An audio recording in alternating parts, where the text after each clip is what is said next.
करना होगा, ताकि विस्तार तो चेला ना करेगा भाई। जो महादेव साहब बोले कि जो मेरे लोग हैं उनको महादेव का ख्याल रखना होगा, तो महादेव ख्याल रखेंगे तो जगत में जाएगा शिव चर्चा करने। इसीलिए आप डरिए मत, महादेव के काम उस विधि से कीजिए जिस विधि से हरिंदर भैया बताए हैं। जब किताब में भी बात यहाँ तक लिखा गया है कि चावल पर जो समाज आई थी कि मुझ गुरु की दया पानी हो तो हरिंद्र की बताई विधा से चलना, यही गुरु दया उपलब्धि की विधि है। महादेव बोले हैं कि अगर तुमको मेरे ओर आना है, तो दया पाना है, तो जो हरिंदर भैया बोले बात को आपको करना हो। इसीलिए शिव चर्चा हम लोग को करना है। एक बात आई इसमें, नमः शिवाय, हम किताब पढ़ रहे थे तो हम मनन कर रहे थे, आप लोग भी किए होंगे कि आखिर 3 सूत्र में साहब कौन सूत्र करने के लिए रोज बोले बताइए तो? नमः शिवाय।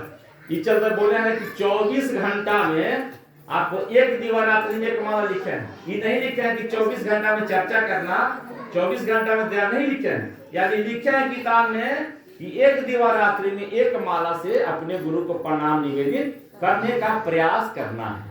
अनिवार्य नहीं, प्रयास करना है। तो नमः शिवाय अगर करते रहिएगा तो आपका लिखे हैं किताब में खुल के लिखे हैं साहब, नहीं लिखे हैं चर्चा में, नहीं लिखे हैं कि शिव चर्चा करने से ही मिलेगा, नहीं लिखे हैं। तुमको महादेव से दया मांगने ही मिलेगा, नहीं लिखे हैं। लेकिन नमः शिवाय में लिखा है कि अगर आप नमः शिवाय से प्रणाम करते हैं तो लौकिक और परलौकिक दोनों व्यवस्था आपको उनको ठीक करना होगा। जो परेशानी है उसको हटाना पड़ता है। इसलिए नमः शिवाय 108 बार करें। साहब किताब में जब लिखे हैं कि दैनिक, दैनिक और भौतिक, कब? जब मन का भैरव जगेगा। कैसे मन का भैरव जगेगा? जैसे आपको कोई तंग कर रहा है, बहुत तंग, आप सीधा है, तंग कर रहा है, लेकिन आप जब बिगड़िएगा तो सामने वाला लोग प्रभावित होता है कि नहीं होता है?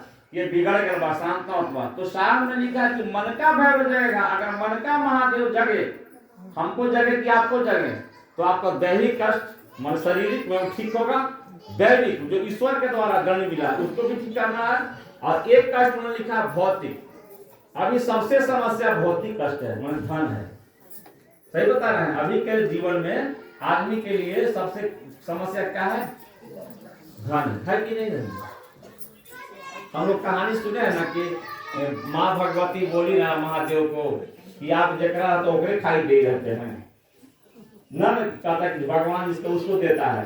तो भगवती बोली ना कि खाली आप उसी को देते हैं जिसके पास रहता है। तो चलो धरती पर, तो धरती पर आए, तो धरती पर आए तो बोले खाना की व्यवस्था कीजिए, तो भाई चूल्हा बनाइए। तो भगवती गई ना सब जनरल रूप में, जब घर में जो ढहल था तो से लाके खाना बना लेंगे। तो भगवान महादेव ने कहा कि तू भी तो वही करी, उसका बिल में काहे ढाई बढ़िया था, तो ढाके तो ढा रही है।